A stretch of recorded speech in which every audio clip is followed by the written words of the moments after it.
Salut tout le monde, j'espère que vous allez bien. Se você for na IMDb, Os Intocáveis ele é o primeiro filme francês dessa lista. Ele figura a 46ª posição. É verdade que antes dele você tem, por exemplo, O Profissional, que é um filme incrível, que se você não viu, deveria vê-lo.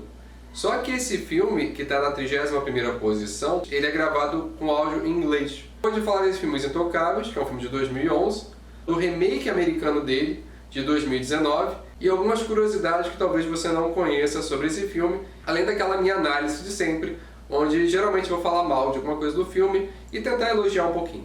Possivelmente você já sabe, esse filme, Os Intocáveis, é inspirado numa história real de Adèle, que seria o Driza, e Philippe. Philippe ele era um grande herdeiro de duas famílias famosas da região da Champagne. Ele sofre um acidente de parapente e conhece o Abdel, começa a desenvolver uma amizade que eu saiba perdura até hoje. Antes desse filme Intocáveis de 2011, você tem um livro, que em português é O Segundo Suspiro, que é um livro de 2001, e também existe um documentário de 2003 chamado À la vie et à la mort, que está disponível no YouTube para quem quiser, eu vou colocar o link na descrição. Só que ele está na internet sem legenda. No dia 12 de julho de 2021 esse link está funcionando com um documentário sobre essa dupla. E só em 2011 que surgiu o filme Les Intouchables, um filme dirigido por Olivier Nakache e Eric Toledano, que conta a história de uma forma romantizada. Qual é a história dos Intouchables? Um homem que já não tem mais vontade de viver, não tem mais felicidade nenhuma, ele precisa contratar ajudantes, esses ajudantes nunca ficam muito tempo, porque ele é uma pessoa muito difícil, até que Driza, que seria o Abdel, aparece na vida dele numa entrevista.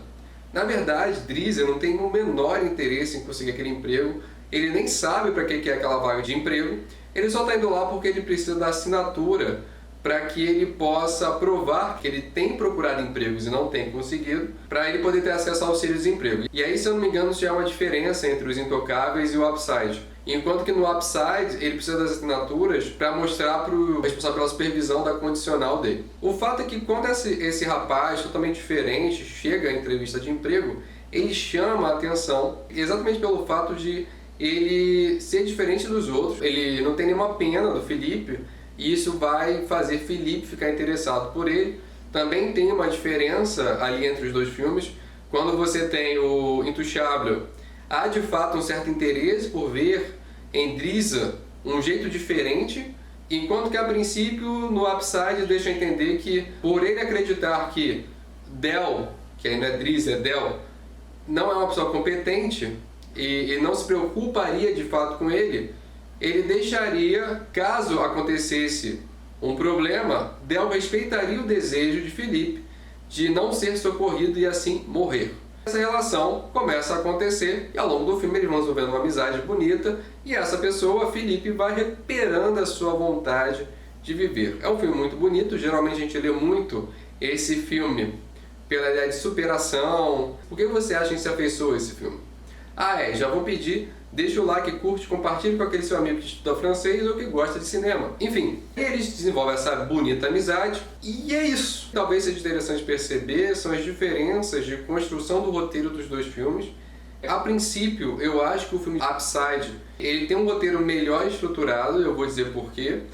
Mas é claro que por uma questão de nostalgia, eu acabo preferindo os atores do Intouchable, sem contar que eu acho que o Omar Sy é um ator excelente. Eu acho que a interpretação dele é mais cativante do que a interpretação do Kevin Hart. Mas é uma opinião minha, Upside ele é mais adaptado à nossa cultura. Por exemplo, uma cena que é muito interessante. O Driza, no Intouchable, quando ele chega no quarto, ele tem um banheiro incrível. Você vai reparar que esse banheiro só tem a banheira, não tem ducha. Porque é muito comum na Europa esse banho de banheira. Você tem, na verdade, uma mangueira que, às vezes, quando a casa é mais nova, você consegue prender ela na parede para poder tomar o banho. E quando a casa é mais antiga, você segura ela debaixo do braço e vai tomando banho. Se eu não me engano, o nome disso é Pondo. No filme americano, por exemplo, você tem ali um banheiro super high-tech com banheira, mas também uma ducha. Inclusive tem uma cena ali de comédia, porque a ducha é super high-tech e fala em alemão. E aí ele não entende alemão e ele não consegue tomar banho, digamos assim, ele tem problemas com isso. Tem atualizações, como você vai ver que a criança, o filho do Del, ele estuda chinês. A estrutura familiar também é bem diferente. Você tem no caso americano, aquela coisa de família bem estruturada em algum nível, né? Pai, mãe e filho.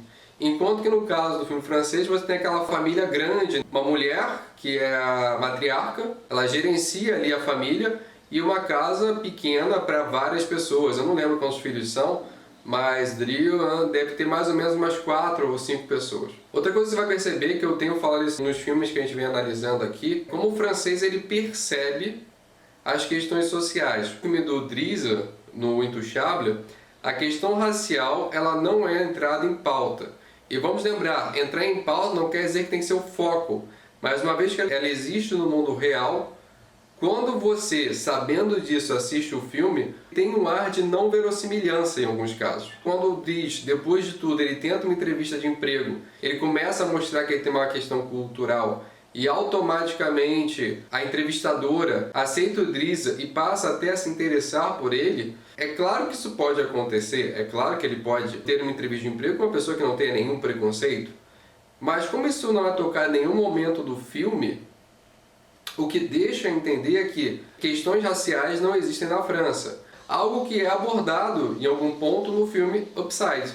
E é isso que eu falo, não precisa ser o foco da narrativa. Isso desaparece muito no Intouchable, a tal ponto que no início do filme você vai perceber que tem vários diálogos que tentam colocar a questão da tetraplegia do Philippe como algo equivalente ao lugar social de onde o Drizzt vem. Onde você tem diálogos como ambos são dessa forma, ambos são assim. Não, ambos não são assim. É muito diferente de uma pessoa, e ele disse isso no filme, que era uma pessoa que acreditava que ele podia pisar nos outros, porque ele era um herdeiro muito rico, e ele decide voar de parapente numa tempestade, e por isso ele sofre um acidente. É diferente de uma pessoa que nasce num lugar social, onde ele não tem a escolha. Seria como se o Philippe ele tivesse escolhido voar de parapente numa tempestade, enquanto que o Drizzt ele teria sido obrigado a voar de parapente na tempestade. Sendo assim, essas questões no Intouchable faz o filme envelhecer mal. O filme Upside ele vai adaptar a nossa cultura. Por exemplo, se o Philippe no filme francês ele era um herdeiro, ele é um nobre, por assim dizer, no filme americano você tem o discurso da meritocracia, onde o cara fala, não, tudo que eu conquistei foi com meu trabalho e suor, nunca ganhei nada de ninguém, que é um discurso que é muito vendido nos Estados Unidos e também no Brasil. Aquele discurso que se você se esforçar, você vai conseguir. Apesar de ambos os filmes eles terem as suas piadas mais sexualizadas ali em alguns pontos, o filme americano ele vai além. E sinceramente eu achei bem engraçado. Porque enquanto que no filme francês tudo fica subentendido, por exemplo, ele precisa de alguém para levá-lo no banheiro. No filme americano isso é melhor explicado, ele usa um catéter. E esse catéter precisa ser trocado. Então tem uma cena que você ri, eu não sei, talvez seja a quinta série que habita em mim, mas eu ri. O princípio ele é mais cru nesse sentido. Tem algumas modificações no final, porque no filme francês você tem ali o Philippe, que conhece uma mulher, e aí eles têm um jantar juntos, e meio que ele vira o par amoroso de Philippe, e no final, a princípio, eles terminariam juntos. No filme americano, ele encontra essa mulher, ela tem questões e problemas com o fato de Philippe ser tetraplégico. E Philippe, no final, acaba junto com uma outra mulher com a qual ele já convivia e que tem afeto por ele há muito tempo, inclusive antes de ele se tornar cadeirante. Outra diferença entre os filmes é que no filme americano os personagens são mais abertos ao novo. Por exemplo, o filme francês, o Drizzt, ele é apresentado à ópera. Mas ele não gosta da ópera em caso algum. Não importa o quanto ele escute, ele acha aquilo chato. O que passa uma mensagem muito negativa, ao meu ver, dizendo que as pessoas não mudam. Uma vez que eu gosto de samba, mesmo que alguém me apresente uma música clássica, eu passo a entender a música clássica, eu não vou apreciar aquela música. O que é uma besteira. Muitas vezes você não gosta de uma coisa só porque você não conhece. Enquanto que no filme americano, há uma troca ali entre os personagens que eu achei legal. O Del passa a gostar de ópera, passa a entender que existem óperas que são boas. E o Philippe, ele passa a ouvir a música do Del. Então eu achei legal essa união entre os personagens. O que faz o filme francês, de fato, é essa noção muito da nobreza, né? Do nobre e do plebeu. Outra coisa que é uma cena muito clássica, que é a do parapente, que eles vão fazer parapente. Enquanto que no filme francês é o próprio Philippe que decide fazer isso. No caso do filme americano, eu achei interessante essa pegada, é o Del que tem essa ideia. É muito interessante você ver os dois filmes. Os dois filmes têm traços diferentes, têm adaptações diferentes, têm culturas diferentes. Como eu disse, eu acho que o Upside ele aperfeiçoou o roteiro de 2011, mas você vai perceber que Os Intouchables ele toma muito para si na hora de criar o filme do documentário de 2003. O que você achou dos Intouchables? Você viu o Upside? Qual deles você preferiu? Você conhece outros filmes franceses que tem a versão francesa e o remake americano? Ou outros filmes em geral? Alguns são clássicos, como Hack, por exemplo, que tem a versão americana, Uma Família de Dois, que tem a versão brasileira que é Não Aceito Devoluções, ou até mesmo Coração de Leão, que é um filme argentino que em francês virou Um Amor nas Alturas. Enfim, essa coisa do remake é muito comum no cinema. E eu quero saber quais outros você conhece. No mais, deixa o like, curte e compartilha. Semana que vem a gente volta falando de outros filmes. Merci bien, à la prochaine!